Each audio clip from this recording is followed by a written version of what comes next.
बात करने वाली हूँ 12 मार्च 2025 की। यहाँ पर मैं बात करने वाली हूँ तो 2025 को आपको क्या हो 12 मार्च 2025 को कौन सा पेपर होने वाला है? हिंदी कंपलसरी। हिंदी जो कंपलसरी का पेपर होने वाला है, मैं जो है 10th क्लास की बात यहाँ पर करने वाली हूँ।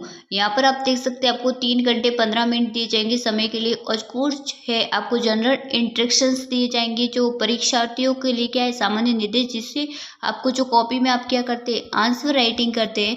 आंसर राइटिंग जब आप करते हैं तो आपको क्या दिया जाता है 5 मिनट इसे पढ़ने के लिए दिए जाते हैं। आपका जो पूर्णांक है वो 80 नंबर का रहता है, मतलब 80 नंबर का आपका क्या आता है पेपर आता है। तो आपके लिए आज हमें मोस्ट इम्पोर्टेंट क्वेश्चन लेके आए जिसमें से आप 80 में से 80 नंबर ला सकते हैं। तो आपको क्या करना है, वीडियो को एंड तक देखना है। वीडियो को लाइक नहीं किया तो वीडियो को लाइक करना है। चैनल पर नए हैं तो चैनल को क्या करना है सब्सक्राइब करना है और बेल आइकन नोटिफिकेशन को प्रेस करना है। यहाँ पर आप देख सकते हैं मैं यहाँ पर बात करने वाली हूँ खंड सेशन 1 की बात करने वाली हूँ। तो निम्नलिखित वस्तुनिष्ठ प्रश्नों के उत्तर अपनी पुत्र पुस्तिका में लिखिए। पंडिताइन शब्द में प्रयुक्त प्रत्यय हैं, इन है, आइन है, आनी है या नी है। तो इसमें जो आपको जो प्रत्यय है जो प्रयुक्त हुआ है प्रत्यय वो आइन है। कौन सा? आइन। तो आपका ब ऑप्शन है वो क्या हो जाएगा? सही हो जाएगा। तो ब आपको क्या लिखना है? टिक करना है। ठीक है, नेक्स्ट देख सकते हैं। नेक्स्ट पूछा है कि स्वस्थ शब्द का सही संधि विशेष आपको बताना है। स्व प्लस स्व प्लस सुहस, स्व प्लस अस, सु प्लस अस। तो इसका जो आपको मैं बता दूं, इसका जो आएगा वो होगा स्व प्लस अस। ठीक है, तो स्व प्लस अस का हो जाएगा क्या? स्वस्थ हो जाएगा। नेक्स्ट देख सकते हैं कि ब्रह्म गीत की भाषा कौन सी है। ब्रह्म गीत की जो भाषा है वो कौन सी? अवधी है, संस्कृत है, उर्दू है, ब्रज है। तो ब्रज भाषा है। कौन सी है? ब्रज भाषा है। नेक्स्ट दे सकते हैं कि अट नहीं रही कविता में इसकी आभा का वर्णन है। फाल्गुन, सावन, चैत्र और वैशाख। तो फागुन जो महीना है उसका क्या है? वर्णन है। और ये जो है पसम जो ऋतु आती है ना उसके बारे में है। यहाँ पर आप देख सकते हैं कि जयशंकर प्रसाद का जन्म कहाँ पर हुआ? कानपुर, वाराणसी, हरिद्वार, उज्जैन। तो वाराणसी में है उनका क्या हुआ था? जन्म हुआ था। नेक्स्ट देख सकते हैं कि शिव धनुष जो तोड़ने वाले को परशुराम ने किसके सामना अपना शत्रु माना था? तो किसके सामने माना था? सहस्त्रबाहु के सामने। ठीक है, नेक्स्ट यहाँ पर आप देख सकते हैं कि शहर के मुख्य बाजार में मुख्य चौराहे पर किसकी प्रतिमा लगी हुई थी? नेताजी सुभाष चंद्र बोस, महात्मा गांधी, रानी लक्ष्मीबाई, सरदार वल्लभ भाई पटेल। तो सुभाष चंद्र जो बोस है नेताजी, उनकी जो शहर में के मुख्य बाजार में क्या लगी हुई थी? प्रतिमाएं लगी हुई थी। आगे देख सकते हैं किस प्रकार से क्वेश्चन है कि यही सच है कहानी के जो संग्रह लेखक है यशपाल, यति चंद्र मिश्र, मनु भंडारी या रामकृष्ण बेनीपुरी। तो यहाँ पर आप देख सकते हैं मनु भंडारी हैं वो क्या है? सच कहानी के क्या है? लेखक है। ठीक है, यहाँ पर आगे देख सकते हैं कि लखवनी जो अंदाज लेखक के माध्यम से कवि ने किस पर इंकित किया है? कवियों पर, नई कहानी के लेखों पर, नवाबों और ये सव्य पर। तो नई कहानी के जो लेखों पर है वो लखवनी नवाज के लेख में किया है। आगे देख सकते हैं कि मानव जो संस्कृति है वो कैसी है? द्विभाज्य है, अविभाज्य है, विनाशकारी है या प्रलयकारी है। तो ये कैसी है? जो अविभाज्य है। ठीक है, अविभाज्य है। यहाँ पर देख सकते हैं कि मेहनत कश बादशाहों का शहर किसे कहा जाता है? गंगटोक, जयपुर, लखनऊ या हैदराबाद। तो गंगटोक है। गंगटोक को क्या कहा जाता है? मेहनत कश बादशाह को क्या कहा जाता है? शहर कहा जाता है। तो ये जो यहाँ पर आप नेक्स्ट देख सकते हैं कि पिताजी तारकेश्वर को प्यार से क्या पुकारते थे? नेमिनाथ, भोलानाथ, वेद का नाथ या सोमनाथ। तो है भोलानाथ है वो बुलाते थे तारकेश्वर को। ठीक है, तारकेश्वर को वही नाम से पुकारते थे। ये जो क्वेश्चन है जो ये ऑब्जेक्टिव टाइप के आपके क्वेश्चन थे, किस प्रकार से थे? वस्तुनिष्ठ क्वेश्चन थे। यहाँ पर मैं वस्तुनिष्ठ क्वेश्चन मतलब एमसीक्यू पूछे गए थे। एमसीक्यू आपको पूछे गए थे, वो एमसीक्यू है वो आपके कितने थे? 1 नंबर के एमसीक्यू थे। एमसीक्यू का मतलब इंग्लिश में होता है मल्टीपल चॉइस की क्वेश्चन। क्या होते हैं? मल्टीपल चॉइस की क्वेश्चन, मतलब वस्तुनिष्ठ है वो प्रश्न होते हैं। तो यहाँ पर आगे देख सकते हैं अब आपको क्या पूछा गया है? यहाँ पर आपको रिक्त स्थानों की पूर्ति के बारे में पूछा गया है। तो रिक्त स्थानों की पूर्ति यहाँ पर करनी है आपको कि जिस क्रिया के 2 क्रम प्रयुक्त होते हैं उसे द्विकर्मक क्रिया कहते हैं। कौन सी? द्विकर्मक क्रिया कहते हैं। यहाँ पर आप देख सकते हैं अविकारी शब्द ही क्या होते हैं? अव्यय कहते हैं। अविकारी शब्द ही अव्यय कहते हैं। समाज के दोनों जो है समाज के है जो समाज है उसके दोनों पद समान रूप से प्रदान होते हैं। ठीक है, तो किसमें जो द्विगु समाज होते हैं उसमें, ठीक है, यहाँ पर द्विगु समाज की बात हो रही है।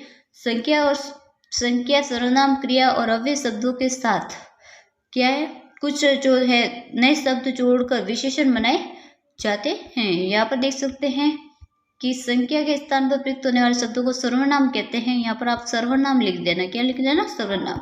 उपसर्ग वे शब्दार्थ होते हैं जो शब्द के क्या होते हैं, अंत में जुड़ते हैं, क्या होते हैं, अंत में जुड़कर एक जो नए अर्थ को बदल देते हैं, उसे क्या कहते हैं, उपसर्ग कहते हैं, उसे क्या कहते हैं, उपसर्ग कहते हैं। तो इस प्रकार से आपको है फिर जो है ब्लैंक पूछा जाएगा या ब्लैंकेट पूछा जाएगा।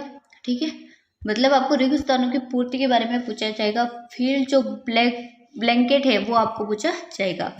यहाँ पर आप देख सकते हैं आगे आपको पूछा है कि निम्नलिखित जो अपठित गद्यांश को पढ़कर दिए गए प्रश्नों के उत्तर अपनी उत्तर पुस्तिका में लिखिए। यहाँ पर आपको क्या करना है, इस गद्यांश को सर्वप्रथम पढ़ना है। तो यहाँ पर आपको जो है आप टाइम में आप अगर बचाना चाहते हैं, क्योंकि मैं पे यहाँ पर बता दूँ आपको जो बोर्ड में है वो आपको यहाँ पर मैं बता दूँ आपको क्या दिए जाते हैं, 3 घंटे दिए जाते हैं और 15 मिनट दिए जाते हैं। ठीक है, इन 3 घंटे में और 15 मिनट में जो पूरा पेपर करना है थोड़ा मुश्किल रहता है। अगर आपकी राइटिंग प्रैक्टिस होती तो आप अच्छे से कर पाते, पर इतनी जो आपकी राइटिंग प्रैक्टिस नहीं होती। यहाँ पर मैं बता दूँ कि शॉर्टकट तरीका ये होता है कि पहले आपको क्या करें, ये जो प्रश्न दिए हुए इनको पढ़े, फिर आप गद्यांश पढ़े, ताकि जो क्वेश्चन देखने के लिए आपको फिर से है वो आपको टाइम वेस्ट नहीं करना पड़ेगा। ठीक है, तो यहाँ पर आप देख सकते हैं, यहाँ पर पूछा है कि प्रस्तुत जो गद्यांश का उसी शीर्षक आपको लिखना है। व्यक्ति और राष्ट्र का जो चरित्र निर्माण किसके द्वारा होता है, 1 नंबर क्वेश्चन है। 6 क्वेश्चन पूछे जाते हैं। जीवन में सतत चलने वाली क्रिया क्या है। राष्ट्र के विकास और नागरिकों के व्यक्तिगत निर्माण हेतु शिक्षा कैसी होनी चाहिए। गांधी जी शिक्षा के विषय के क्या विचार है। विनाश शब्द का जो विप्रांत शब्द गद्यांश में चाट कर आपको लिखिए कि यदि किसी राष्ट्र का समुचित विकास और उसके नागरिकों का सही व्यक्तिगत निर्माण करना हो तो उसकी शिक्षा का स्रोतस्य होना अनिवार्य है। तो उसका उचित शीर्षक यहाँ पर हो जाएगा कि राष्ट्र का समुचित विकास। ठीक है, यहाँ पर हो जाएगा। व्यक्ति और राष्ट्र का चरित्र निर्माण किसके द्वारा होता है, तो व्यक्ति और जो राष्ट्र का है वो चरित्र निर्माण किसके द्वारा होता है वो आपको यहाँ पर लिखना है। तो यहाँ पर देख सकते हैं कि शिक्षा से ही व्यक्ति और राष्ट्र के चरित्र का क्या निर्माण होती है, ये आंसर आपकी हो जाएगा। ये सारे जो आंसर है वो पैसेज में ही, मतलब आपके गद्यांश में ही छिपे हुए हैं। जीवन में सतत चलने वाली क्रिया क्या है, तो जीवन में जो सतत चलने वाली जो क्रिया है वो क्या है, वो आपको तो कुछ कुछ सिखाती है, वो है शिक्षा ही है। शिक्षा कोई पाठ्यक्रम या डिग्री प्राप्त करना पर ही नहीं, जीवन सतत चलने वाली क्या है, क्रिया है। ये आपका आंसर हो जाएगा। नेक्स्ट देख सकते हैं कि राष्ट्र के विकास में नागरिकों के व्यक्तिगत निर्माण हेतु कैसी शिक्षाएं होनी चाहिए। तो यहाँ पर आपको देख सकते हैं कि राष्ट्र की जो निर्माण में है, राष्ट्र की जो निर्माण में है वो जो व्यक्तियों की है कैसी शिक्षा होनी चाहिए। तो यदि किसी देश की शिक्षा अच्छी होगी तो उसके नागरिकों का चरित्र भी क्या होगा, अच्छा होगा। ठीक है, तो ये हो जाए। गांधी जी की शिक्षा के विषय में क्या विचार है, तो गांधी जी की शिक्षा को चरित्र निर्माण के लिए अनिवार्य मानते हैं। ठीक है, आपको विनाश शब्द का क्या है, विप्रांत शब्द आपको बताना है। अब नेक्स्ट देख सकते हैं कि निम्नलिखित अपठित गद्यांश को पढ़कर दिए गए प्रश्न है अपने उत्तर पुस्तिका में लिखने हैं। अपने जो आंसर कॉपी है, आपकी आंसर कॉपी, उसमें क्या करना है, आपको यहाँ पर लिखना है कि फूल सरसों ने दिया रंग, मधु लेकर आ पहुंचा अनंग, वधु वसुंधरा पुलकित अंक अंग है, वीर वेश में किंतु कत वीरों का कैसा होगा, कैसा हो वसंत। ठीक है, सॉरी, कैसा हो वीरों का, कैसा हो वसंत। यहाँ पर आप देख सकते हैं कि प्रस्तुत जो पद्यांश का उचित शीर्षक आपको बताना है, मधु लेकर कौन आया था वो आपको बताना है। इस प्रकार से ये सारे क्वेश्चन रहेंगे। तो ये भी आपके है आपके जो आपके 6 क्वेश्चन यहाँ पर पूछे जाएंगे और 6 क्वेश्चन 1-1 नंबर के आपके होंगे। यहाँ पर आप देख सकते हैं आगे सेशन में जो है बी की बात करो, मतलब खंड अ, हिंदी में इसे क्या कहते हैं, खंड ब कहते हैं। तो खंड ब की बात करूँ तो निम्नलिखित जो लघुतात्मक प्रश्नों के उत्तर 40 शब्दों में आपको, मतलब 40 जो वर्ड में हमको क्या करना है, अपनी जो आंसर जो बुक है उस पर क्या लिखना है। काशी संस्कृति पाठशाला है, नौबत खाने में इबावत पाठ के आधार पर लिखिए।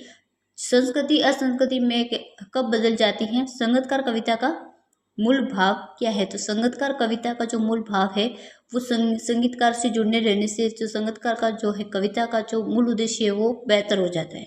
आत्मकथ्य कविता में कवि ने किन किन नींवों का उपयोग किया वो आपको बताना है। लेखक को हिरोशिमा में विस्फोट को प्रत्यक्ष देकर कैसा अनुभव किया? पत्थर तोड़ती पहाड़ियों को देखकर लेखिका कैसे अद्भुति हुई? आग भर आना मुहावरे का आपको अर्थ बताना है। यहाँ पर आप देख सकते हैं सेशन में सी की बात करूँ मतलब इसे कहते हैं खंड स। तो खंड जो स की मैं यहाँ पर बात करूँ तो निम्नलिखित अपठित गद्यांश को ध्यानपूर्वक पढ़कर पूछे गए प्रश्नों के उत्तर अपने उत्तर पुस्तिका में लिखिए। बार बार सोचते क्या होगा इस कौम का जो अपने देश की खातिर घर गृहस्थी जवानी जिनकी सब कुछ होम कर होने वालों